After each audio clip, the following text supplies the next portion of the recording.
Put these 3 automations into your business and save at least 10 hours a week instantly. Want to find out? Let's dive in. So when it comes to going and building an automation and doing something that's actually going to save you and your team time, it's vital to look at the key areas of your business that are going to make a massive impact, right? And so a couple of them are going to be managing emails that come into your inboxes, so that way things are properly sorted and filtered, and maybe even have a drafted response back to them, and also helping you understand, hey, maybe which one's important, which one's not. Another one's going to be helping with the lead generation and helping to automate any process within that, right? Because getting more sales or getting more leads and moving people through the pipeline is going to be the biggest and one of the biggest drivers of new revenue. And then the other one here is going to be helping you with the proposal automation. So you're running your service-based business and you're getting on a sales call with a potential client, but now you need to go through and work on the process of actually getting them through the full flow, right? They've made that buying decision and they're interested, but maybe now you got to create this beautiful little proposal, right? Instead of spending hours doing that, you can just do so using an automation. And so in this video, I'm going to walk you through the 3 automations that have made a biggest impact on us. And I guarantee you that it's going to make a big impact for you and your business if you start going and implementing these today. Great. So I think the biggest one that we'll start with, or the most interesting one for you to get your hands dirty on, is going to actually be some basic email follow-up. Now, we're just going to walk through these ones today. If you have any questions or would like us to make separate videos showing you how to build each one of these for your own unique use case, put it down in the comments below. Also, don't forget to like and subscribe to learn more and just keep up to date with all of our videos. So in here, you have the following, right? So in our email automated follow-up setup, what we're doing is we're really looking for emails that are coming into our inbox. And then as long as we know that there's actually a proper subject or a reply has occurred, maybe to an existing chain. So you're doing your cold outreach and you're looking for replies, right? You could do whatever you want.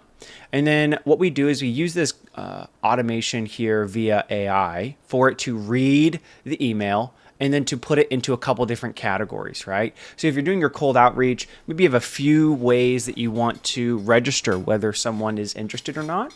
What's really cool with AI is you can input some fields here and you can have it actually give you a numeral output based on the information it's been given. So I can give it a text, right? So maybe it's an email and someone says, I'm not interested. Well, it can take that and then maybe give you a number as an output. And then using that number, you can then filter it, right? So we can give it a specific output, contact not available, right? Not interested, or creating a filter that says they've expressed some degree of interest. Well, if it hits certain categories, you either want to do something, maybe do nothing, at least update your CRM accordingly. And then if they've maybe shown that they're out of office, maybe you at least want to draft an email and have it prepared to follow up with them. Or if they did show interest, maybe you want to go through, actually register and read that email using AI, and then go through and actually start to take that information and curate a response and then draft it out to have it prepared in your inbox. And then you can just go to your Google box or your inbox, see the email, and have a prepared response back. And you can make any final tweaks that you need, but everything will be done, ready. And even better, you can shoot yourself a Slack message. So it can be like, hey, Joe Schmo just replied back to one of your emails. He said he's interested, and we just drafted you a response. Click this link and go check it out. This alone has saved me and my team tons of hours each week because we're no longer sitting there always having to look at every single email that comes through to justify whether or not it's like of value or interest for us. And then this is really helpful for our cold outreach. So as we transition over from that to the cold outreach, one of the best things to do, especially when you already maybe have a platform or a series of lists that you want to get in front of, is to have an automation to help you create some customized messaging for each person within your list.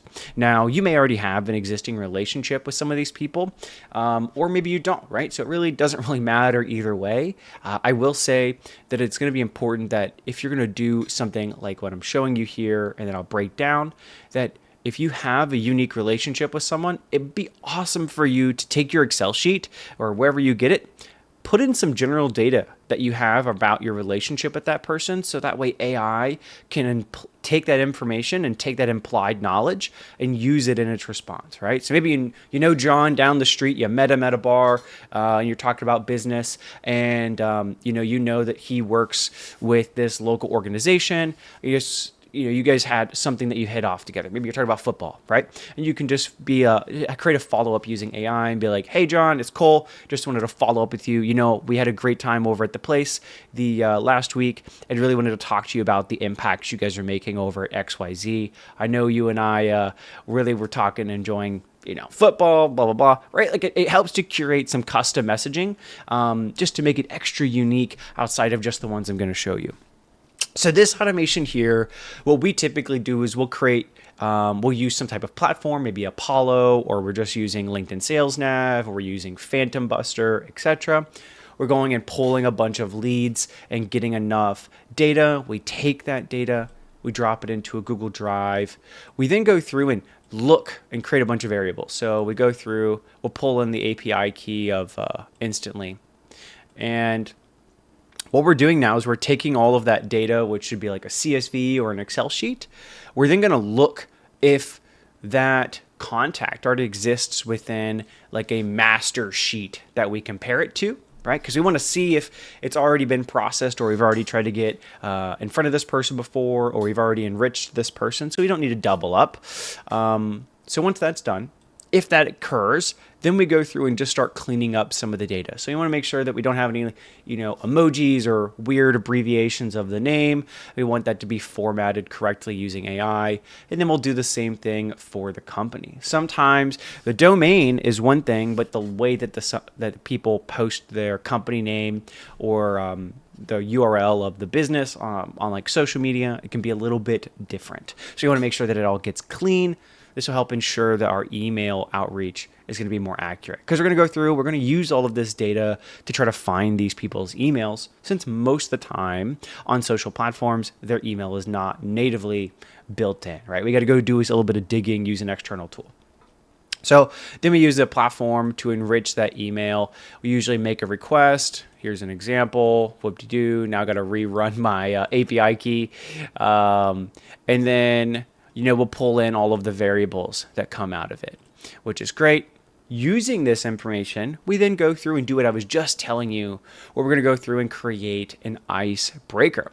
And an icebreaker is going to be that initial couple lines, maybe the subject line and the first couple of lines in your email. Maybe most of your email is sort of baked in, like you've already got a general process for how you want to talk to someone or what you want to pitch. But maybe you want to use like an introductory message to help you push a good offer to someone, right? So in here, you'll go through, you'll provide it a bunch of example data that you get from the internet, and you want to give it, hey, here's an example output, and here's an example input. Great. Now I want you to take this individual person on each line and use that data, right? Here's the inputs. We do it in JSON format. We go through, hey, here's their first name, full name, company, job title, profile, picture, their location. Use this to go and curate this two line icebreaker. So that way we have something unique that we can use to get in front of the person and then push it back into our data Excel sheet here, right? And then even better, we go through, we push it into our campaign, and then once that's done, it's off to the races, and our automated LinkedIn outreach or email outreach or cold email is up and running. Now, again, this one has been awesome. Since doing the email icebreaker style method, a lot of our emails used to be in like the 20% range in terms of open rate and engagement rate, but now we sit between 40 to 45%. And this is after sending thousands of emails every single month. And it does a really great job of being able to drive not only us leads and meetings, but also does an amazing job for our clients. And then if we needed, we can just sit here and retain and manage a simple process.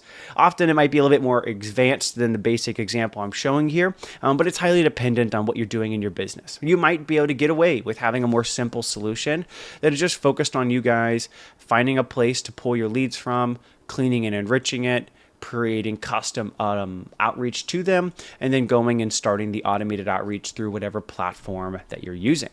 So again, this one's awesome. It's been a massive revenue driver because it allows us to create new conversations every single day, talking to businesses that we know have a problem and that we know that we can solve. So then one of my favorites, and honestly a big time saver, and also just helping us to create more consistency within our team, is going to be the proposal generator. Now, you can do this one with just about any proposal platform. In this one, we just use Newsy because we've had it for a while and we think it's a great little tool. But essentially what this is it allows us to go and say, while we're on a call with a client, we're qualifying them in our 15, 20, 30-minute call. We know that we're going to be a good fit. We have a rough idea of the project that we're going to do with them. Well, what we can do is we can now take the call itself, say the transcription of the call, and we can then dump it into Google Sheets. And from there, we get, general summary of what they're looking to do, how we're going to help them roughly, or that we think that we can help them. We might be able to add a few extra notes. From there, we go take their initial information, create a individual proposal for them. And then if we already have them, we don't have to do this process, but we'll go through, we'll create a proposal, create some of the general information here. And then we're still feeding in all of this unique data, right? So we're taking the transcription of that call to go through and outline what our problem and solution is, as well as generating some general milestones and timelines that we feel are going to be a good fit for the project that they have on hand.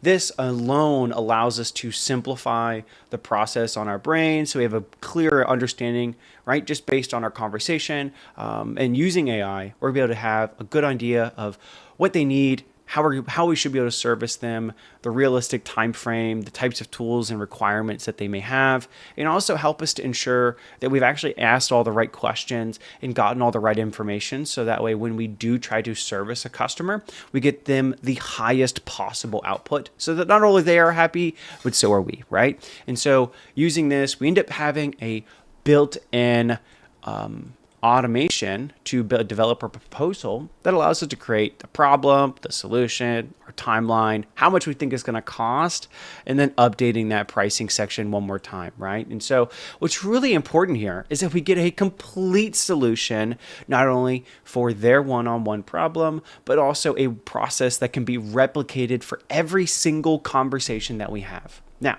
this is substantial time savings because our team is no longer taking our call, jumping on a call with me, seeing if they're going to be a good fit, and then going, hey, can we actually do this? Is this pricing okay? What have you? This does a really great job after we've done some outlining to ensure that we're going to get a project that we know we can provide a solution for. We're going to get a proper proposal, and we're going to get everything put together in a way that is the proper representation of us and how we want our clients or potential clients to see it. Again, highly recommend putting these 3 automations in place because doing just these 3 alone are going to be massive time savers. Now, again, I did say I was just going to go over to 3 of them, but one extra one that I would recommend, and I'll see if I can find it, is going to be some of this onboarding flows. Now, here's like an example onboarding flow. So like when a customer comes through and accepts our proposal, we want to automate our process, right? So we want to get the process of pulling their data, creating a board, getting the board's lists, right? Adding our team members, creating all the initial tasks, right? That need to be occurring with 90% of our services, and dropping it all in there. And then once all that's done, you can start moving some things using automation so that it shows some things are in progress or some things are complete.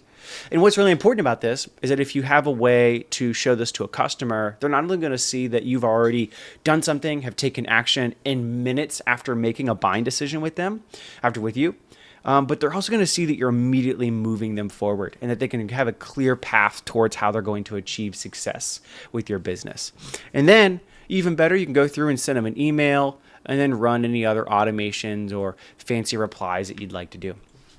Highly recommend all 4 of these, at least the first 3. If you have any comments or questions or need more input or guidance, feel free to let me know put them down in the comments below. Again, if you've liked this video, don't forget to subscribe. I think this is an amazing way for you to start saving tons of time without spending very much, potentially replacing a whole employee depending on how efficient your business is, or at least giving you and your team back a ton of time for you to do what you do best, which is doing the work that you are in the business to do instead of all of the back end admin. All right. Hope this is great. See you in another video. Thanks so much.